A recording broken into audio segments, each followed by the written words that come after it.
जय श्री कृष्ण। राधे राधे। ओम घृणी सूर्याय नमः। आप सभी मित्रों का दिन शुभ और मंगलमय हो। आप सभी पर भगवान सूर्य नारायण की कृपा सदा सर्वदा बनी रहे। जिस तरह से सोमवार का दिन भगवान शिव को समर्पित होता है, उसी प्रकार से रविवार का दिन सूर्य देवता को समर्पित होता है। फाल्गुन महीने में पड़ने वाले रविवार का और भी ज्यादा महत्व शास्त्रों में बताया गया है। रविवार के दिन सूर्य देव की पूजा करने से और सूर्य देवता को अर्घ्य देने से जीवन के सभी दुख दूर हो जाते हैं, शारीरिक और मानसिक कष्ट दूर होते हैं और सभी प्रकार के सुखों की प्राप्ति होती है। आज के दिन सूर्य देवता की पूजा करके सभी भक्तजनों को व्रत कथा अवश्य ही सुननी अथवा पढ़नी चाहिए। तो आज की इस वीडियो में आप सुनेंगे रविवार की कथा। पौराणिक व्रत कथा के अनुसार प्राचीन काल में किसी नगर में एक बुढ़िया माई रहती थी। वह प्रत्येक रविवार को सुबह उठकर स्नान आदि से निवृत्त होकर अपने आंगन को गोबर से लीप कर स्वच्छ रखती थी। फिर सूर्य देव की पूजा करके भोजन तैयार कर भगवान को भोग लगाकर ही स्वयं भोजन किया करती थी। भगवान सूर्य देव की कृपा से उसे किसी भी प्रकार का कोई कष्ट या फिर किसी भी प्रकार की कोई चिंता नहीं थी। धीरे धीरे उसका घर धन्य धान्य से भर रहा था। उस बुढ़िया को सुखी होते देखकर उसकी एक पड़ोसन उससे बुरी तरह जलने लगी। बुढ़िया माई ने कोई गाय तो पाल नहीं रखी थी, इसीलिए रविवार के दिन घर लीपने के लिए वह अपनी पड़ोसन के आंगन में बंधी हुई गाय का गोबर लाया करती थी। पड़ोसन ने कुछ सोचकर एक दिन अपनी गाय को घर के अंदर बांध दिया। अगले दिन रविवार था और गोबर नहीं मिल पाने के कारण उस दिन बुढ़िया माई ने सूर्य भगवान को भोग भी नहीं लगाया। जब भोग नहीं लगाया तो उस दिन उसने स्वयं भी भोजन नहीं किया और इस प्रकार सूर्यास्त होने पर वह बुढ़िया भूखी प्यासी ही सो गई। उसने इस तरह से निराहार व्रत रख लिया। रात में सूर्य भगवान ने उसे स्वप्न में दर्शन दिए और व्रत न करने और उन्हें भोग न लगाने का कारण पूछा। तब बुढ़िया ने बहुत ही विनीत स्वर में पड़ोसन के द्वारा घर के अंदर गाय बांधने और गोबर न मिल पाने की बात कही। सूर्य भगवान ने अपनी भक्त की परेशानी का कारण जानकर उसके सभी दुख दूर करते हुए कहा कि हे माता, आज हम आपको एक ऐसी गाय देते हैं जो सभी इच्छाएं पूर्ण करती है, क्योंकि आप हमेशा रविवार को पूरा घर गाय के गोबर से लीप कर फिर भोजन बनाकर मुझे भोग लगाकर ही स्वयं भोजन करती हो। इससे मैं बहुत प्रसन्न हूँ। मेरा व्रत करने और कथा सुनने से निर्धन को धन और बांझन को पुत्र की प्राप्ति होती है। स्वप्न में उस बुढ़िया को ऐसा वरदान देकर भगवान सूर्य अंतर्ध्यान हो गए। प्रातः काल सूर्योदय से पहले उस बुढ़िया की आंख खुली तो वह अपने घर के आंगन में सुंदर गाय और उसके बछड़े को देखकर हैरान हो गई। गाय को आंगन में बांधकर उसने जल्दी से उसे चारा लाकर खिलाया। पड़ोसन ने उस बुढ़िया के आंगन में बंधी हुई सुंदर गाय और उसके बछड़े को देखा। तब तो वह उससे और अधिक जलने लगी। तभी गाय ने सोने का गोबर कर दिया। गोबर को देखते ही पड़ोसन की आंखें खुली की खुली रह गई। पड़ोसन ने उस बुढ़िया को आसपास न पाकर तुरंत उस सोने के गोबर को उठा लिया और अपने घर ले गई और अपने गाय का साधारण गोबर वहां पर रख दिया। सोने के गोबर से पड़ोसन कुछ ही दिनों में धनवान हो गई। वह चुपके चुपके बुढ़िया के घर से गोबर ले आया करती और अपनी गाय का साधारण गोबर उसकी जगह पर रख दिया करती। बुढ़िया को इस बात की कोई खबर नहीं थी।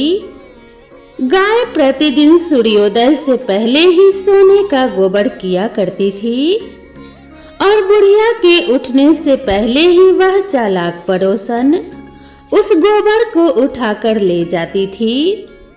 बहुत दिनों तक तो बुढ़िया को सोने के गोबर के बारे में कुछ भी पता नहीं चला। बुढ़िया माई पहले की तरह हर रविवार को सूर्य भगवान का व्रत करती रही और कथा को सुनती रही। लेकिन सूर्य भगवान ने जब पड़ोसन की इस चालाकी को देखा, तब एक दिन उन्होंने बड़ी तेज की आंधी चलाई। आंधी का प्रकोप देखकर बुढ़िया ने गाय को घर के भीतर बांध दिया। सुबह उठकर बुढ़िया ने सोने का गोबर पड़ा हुआ देखा तो उससे बहुत बड़ा आश्चर्य हुआ। उस दिन के बाद बुढ़िया अपनी गाय को घर के भीतर ही बांधने लगी। सोने के गोबर से वह बुढ़िया कुछ ही दिनों में बहुत धनवान हो गई। उस बुढ़िया के धनवान होने से वह पड़ोसन बुरी तरह जलकर राख हो गई। जब उसे सोने के गोबर पाने का कोई रास्ता नहीं सूझा, तब वह राजा के दरबार में पहुंची। राजा को सारी बात बताई। राजा को जब बुढ़िया के पास सोने की गोबर देने वाली गाय के बारे में पता चला, तब उसने अपने सैनिक भेजकर बुढ़िया की गाय लाने का आदेश दिया। सैनिक उस बुढ़िया के घर पहुंचे। उस समय बुढ़िया माई सूर्य भगवान को भोग लगाकर स्वयं भोजन ग्रहण करने ही वाली थी कि राजा के सैनिकों ने गाय को खोला और अपने साथ महल की ओर ले चले। बुढ़िया ने सैनिकों से गाय को न ले जाने की बहुत प्रार्थना की, बहुत रोई, बहुत चिल्लाई, लेकिन राजा के सैनिक एक नहीं माने। गाय के चले जाने से बुढ़िया को बहुत दुख हुआ।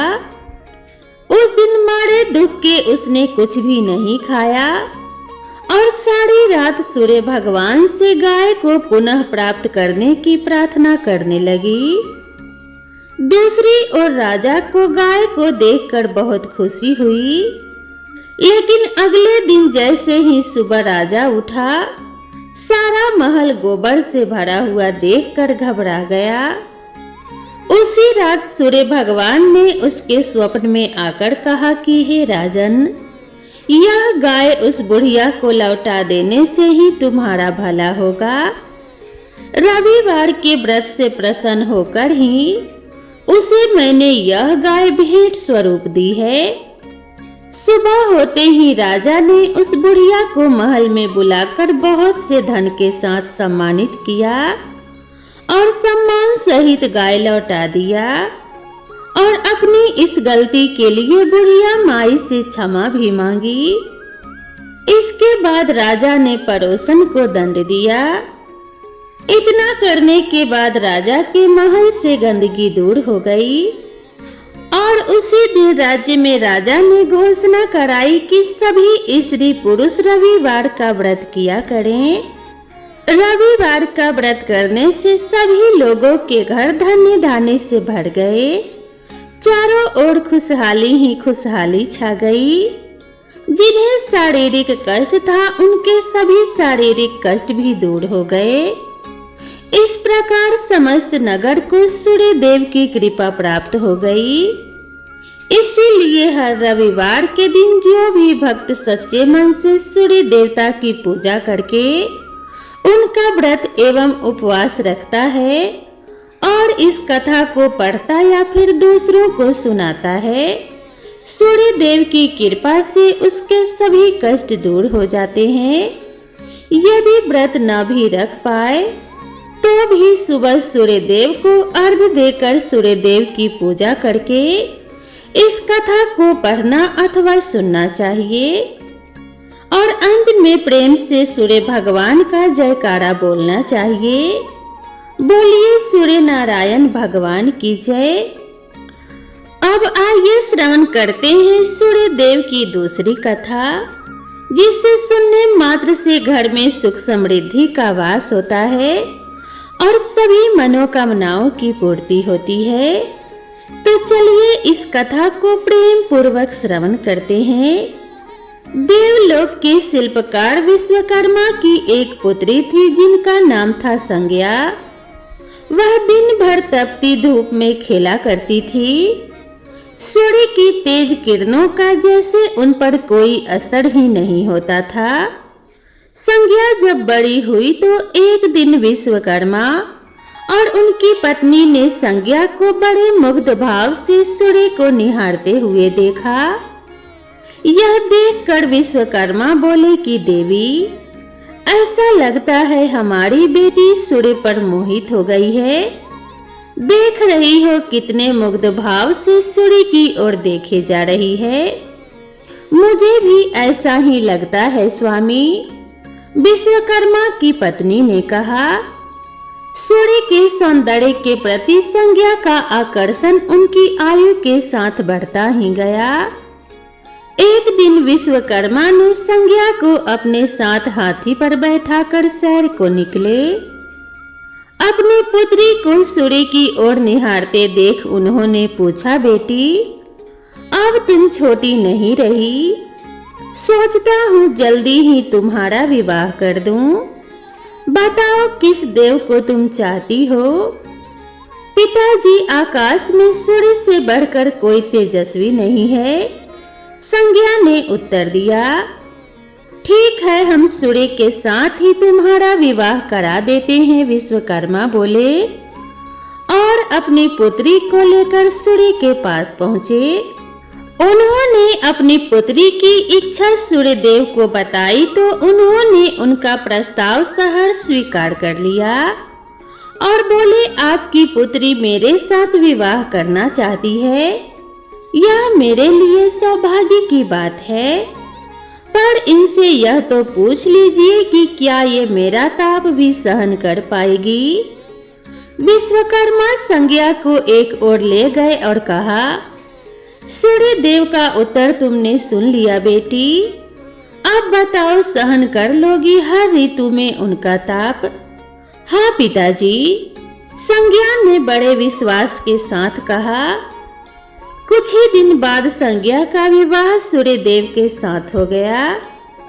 संज्ञा सूर्य देव के साथ उनके लोक में चली गई। पति के साथ संज्ञा के दिन सुखपूर्वक बीतने लगे। फिर उनके यहाँ एक पुत्र पैदा हुआ जिसका नाम रखा गया मनु। अनेक ऋषि मुनि बालक को आशीर्वाद देने आए। यह बालक ज्ञानियों में भी ज्ञानी होगा। ऋषियों ने भविष्यवाणी की, आशीर्वाद सच निकला।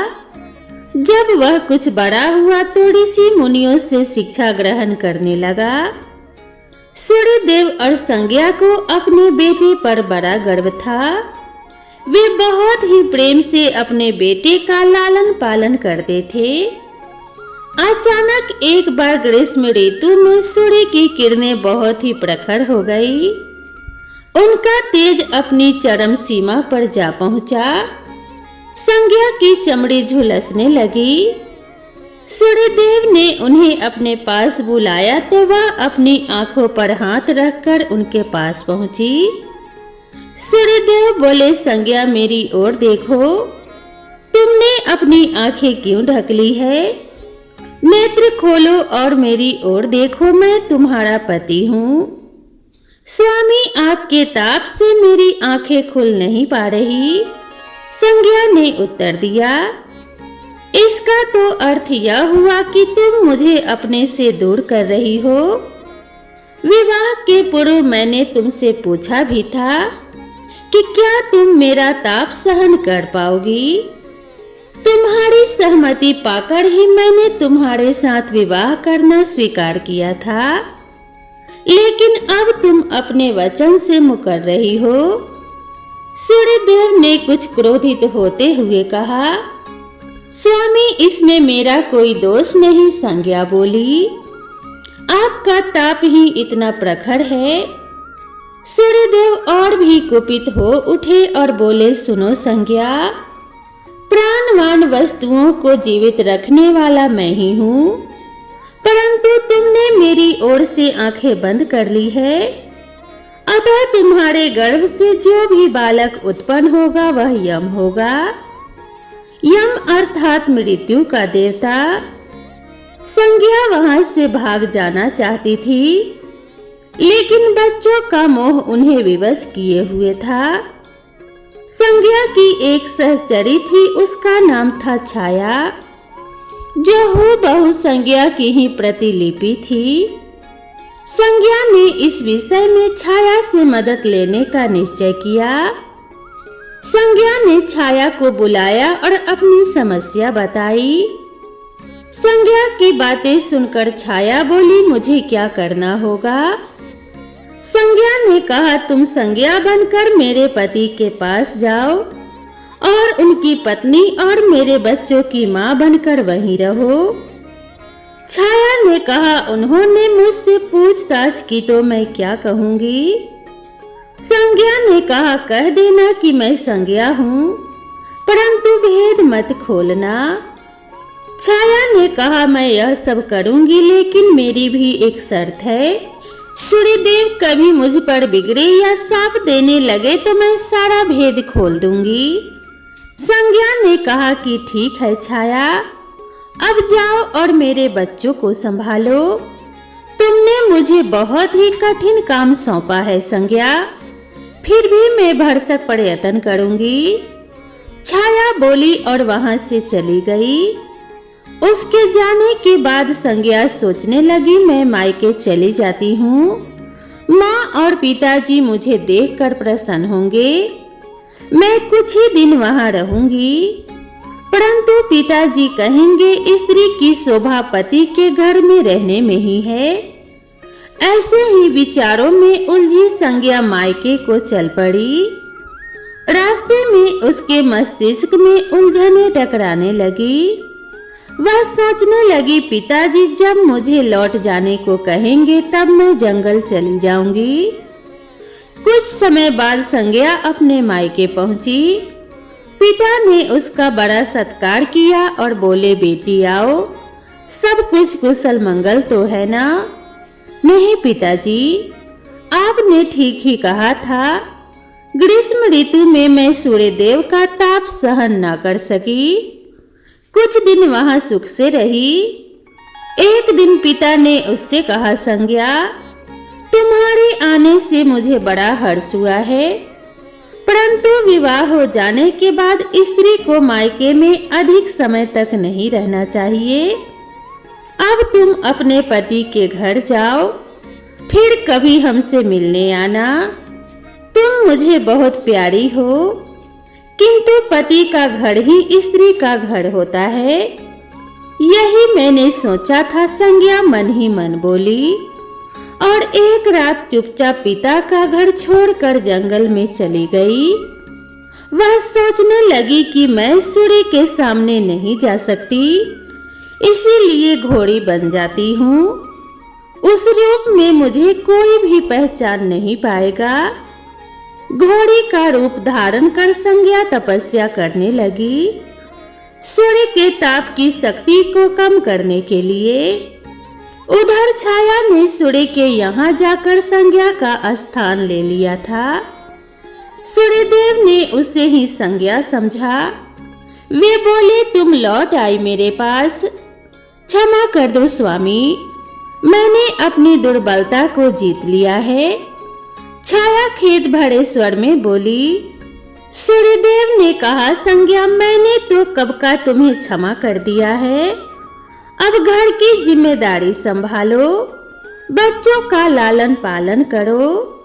छाया ने कक्ष में लेटे दोनों बच्चों पर निगाह डाली और घर की जिम्मेदारियां संभाल ली।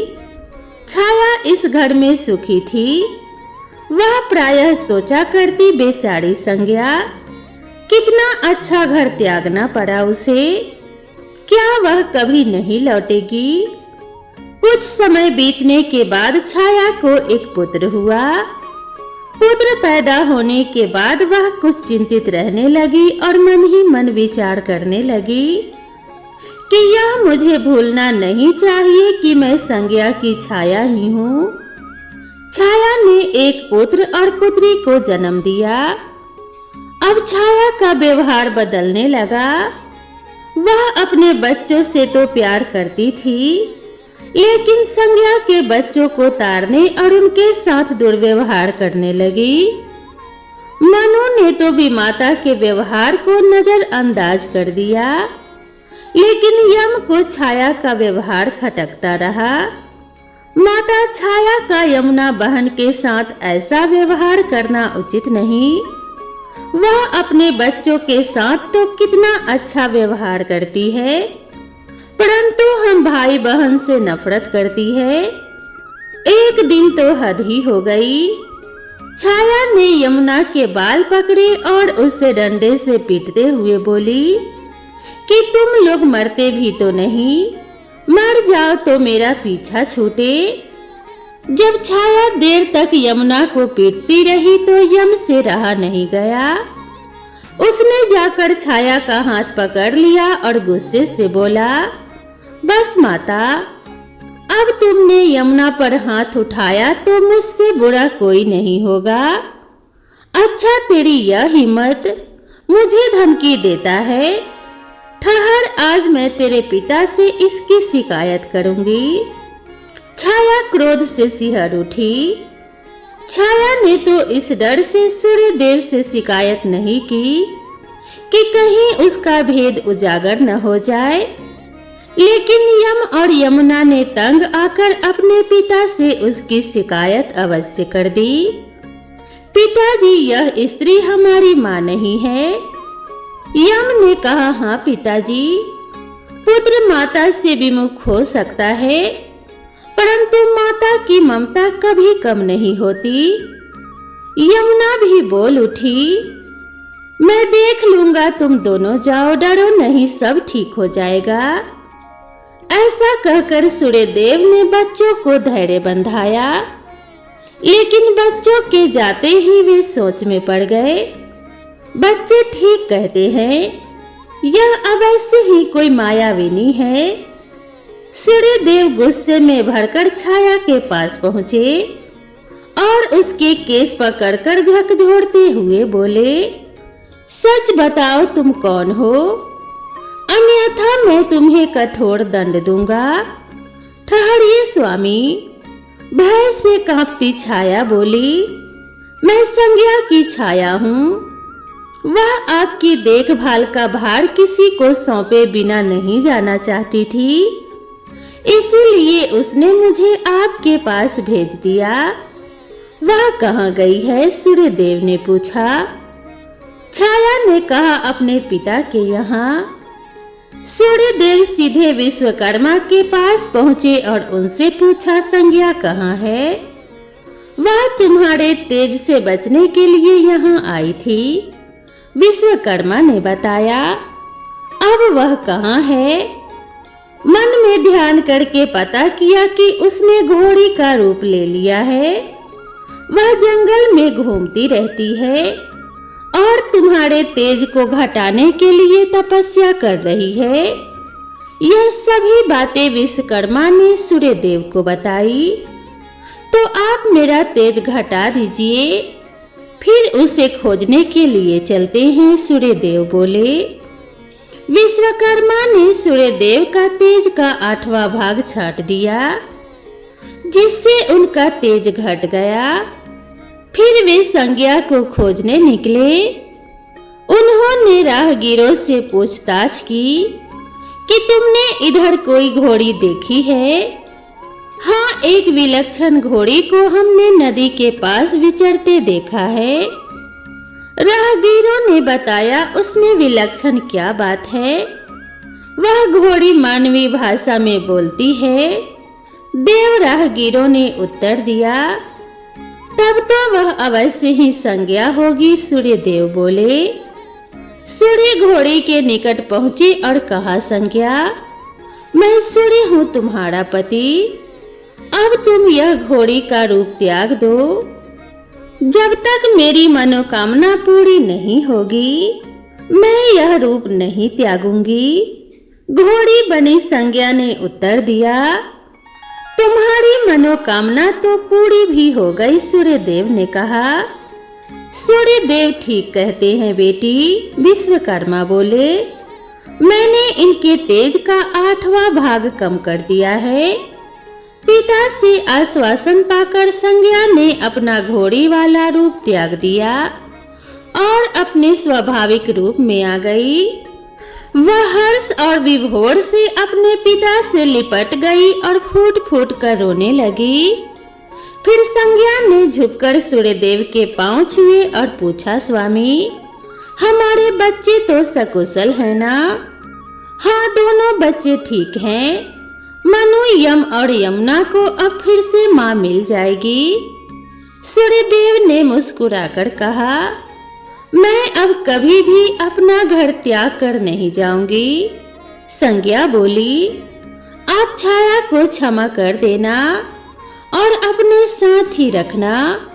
दोनों का मिलन देखकर विश्वकर्मा ने भी अपना आशीर्वाद प्रदान किया। जाओ और सदा सुख शांति से रहो। सूर्यदेव और संज्ञा सूर्यलोक में अपने घर पहुंच गए और अपने बच्चों के साथ खुशी खुशी रहने लगे। तो प्रेम से बोलिए सूर्य नारायण भगवान की जय। हे सूर्य नारायण, जैसे आप पूरे सृष्टि का अंधकार हरते हैं, वैसे ही सभी दीन दुखियों के जीवन के दुख का अंधेरा दूर करना और उनके जीवन में सुख का प्रकाश भर देना। इस कथा को सुनने वाले सभी भक्तों को सुख समृद्धि का आशीर्वाद प्रदान करना। तो दोस्तों, आप सभी को यह कथा कैसी लगी कृपया कमेंट में जरूर बताएं। वीडियो पसंद आई हो तो इसे एक लाइक करें और चैनल को सब्सक्राइब करना ना भूलें। तो मिलते हैं इसी तरह की नई कथा और नई कहानी के साथ। तब तक के लिए राधे राधे।